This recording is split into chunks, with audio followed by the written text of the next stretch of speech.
আহ, আসলে উনি তো ওনার অভিনয়ের জায়গাটা এমন জায়গায় নিয়ে গেছে, এটা আসলে তাকে নিয়ে মন্তব্য করার মতো সেই জায়গাটাও রাখেনি। আমি এটুকুই বলবো যে একজন পরিপূর্ণ অভিনয় শিল্পী এটাই হওয়া উচিত। সো এটা তার জন্য স্পেশালি আমি তার বেস্ট উইশেস জানাবো।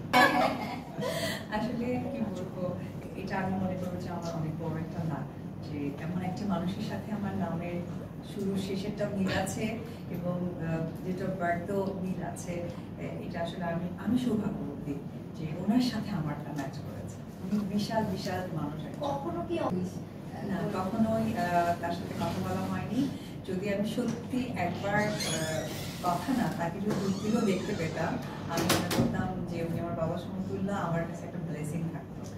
বলতে চাই আসলে ইন্ডাস্ট্রির প্রতি আমার রেসপেক্ট আছে, কিন্তু মা হিসেবে তো চাই যে ইন্ডাস্ট্রি থেকে সে একজন ডাক্তার হয়ে যায়। কিন্তু এখন অনেকটা বুঝতে শিখেছে, এখন আসলে সে কোন সাইডে পড়াশোনা করবে বা কিভাবে এগোবে ওই রকম না। সামটাইম সে ইঞ্জিনিয়ার হতে চায়, সে অনেক কিছু খুলিয়ে তুলে আবার ওটাকে অ্যাটাচমেন্ট করে খোলা অবস্থায় দেখি জিনিসটা চলছে, সুন্দর আর্ট করে দেখেছি, আর্ট করে এবং পাশাপাশি আমাকে বেশ কিছু এখন বাজারে কিনতে পাওয়া যায় প্যাকেটের জিনিসগুলো, যেটাকে তৈরি করতে হয়, এলোমেলো থাকে, হ্যাঁ, সেটাকে ওরা লাইট চালাচ্ছে, অনেক কিছু করে। তো আসলে বুঝে উঠতে পারছি না, তবে মা হয়ে এটুকুই বলবো যে আমার মার ইচ্ছেটা আমার সন্তানের মাধ্যমে কি ছিল আসলে আন্টির